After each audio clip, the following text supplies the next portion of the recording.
Yo, what is up guys, Ghost here. So today we've had some pretty exciting news from the team at Farm 51, who of course create the World War III game, after a lot of silence recently and some umming and ahhing about whether the game is actually ever going to release. They've just announced that the game is going into open beta on September the 29th. It will be totally free and everyone will be able to give it a try then. So here in the press release they say, get ready to play it without limits. World War III will launch in open beta on September 29th. From this date, the game will be entirely free to play for everyone via Steam and the MG launcher, so that's Farm 51's own launcher, with no purchase necessary. The open beta launch is the result of extended periods of testing, feedback and development.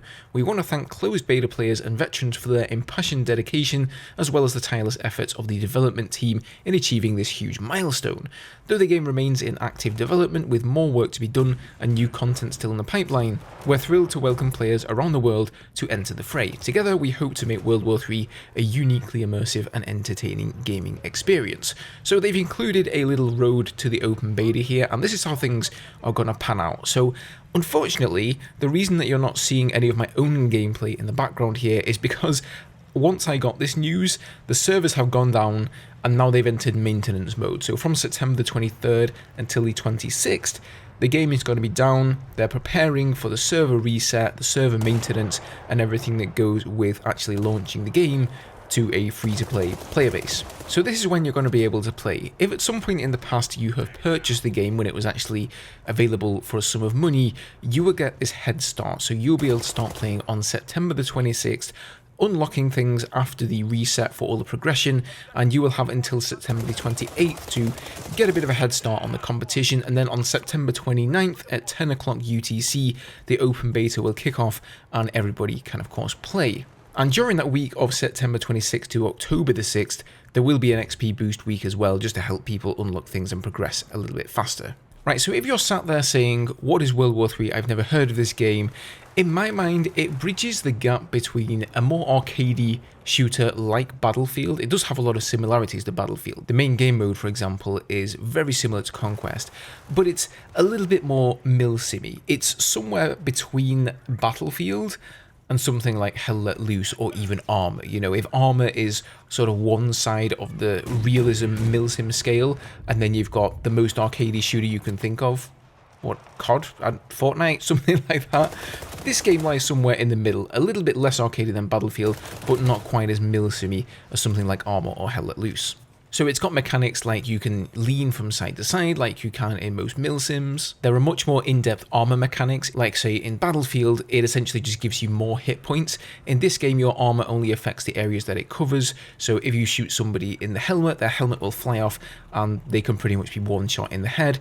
If you shoot somebody right in their chest where their Kevlar armor is, you will hear the metallic clinging of the armor, giving you that audio feedback that you're hitting their armor, and you might want to aim sort of in the neck area. So there are some mechanics there that are definitely a lot more advanced than Battlefield, and indeed the term Battlefield killer has been thrown around for this game in the past. I don't think it will kill Battlefield any more than Call of Duty Modern Warfare 2 will kill Battlefield, which is obviously quite big at the moment, but nevertheless I hope it's still going to be a worthwhile contender.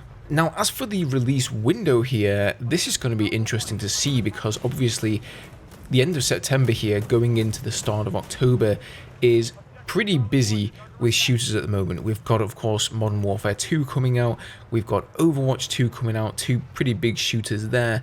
So World War III, being a fairly small indie game in comparison, might have trouble sort of attracting players from those larger franchises, especially since other games like Overwatch 2 are also free to play. Now, last time I played the game, it did feel pretty solid.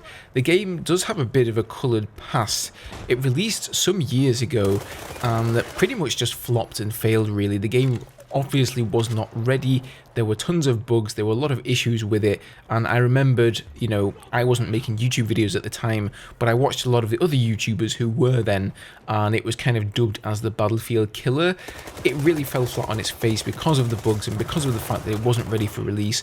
But you know what, Farm 51, they did the right thing. They shut the game down, they went back to the drawing board, and they put their heads down and they went to work on the game, which arguably is maybe what DICE should have done with Battlefield 2042.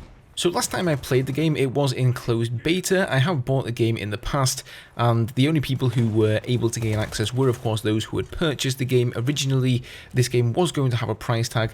They then changed their business model to aim at making it free to play. So basically, they've just been testing out the game for the past months and years, really, with the community who have already bought and purchased the game. So they've been progressing through the game. That progress, of course, is now all going to be completely reset for the open beta.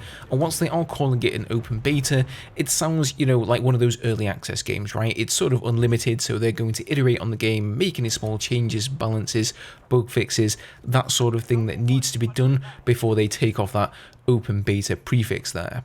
So September 29th, guys, I do recommend you go and try out the game. It's easy, like I say, for this one to fly under your radar when there were other big franchises around like Overwatch and Modern Warfare 2, but this one definitely deserves some of your attention. Guys, thank you so much for watching the video today. I hope you enjoyed. As always, leave me your thoughts and comments down below, and I'll see you guys in the next video.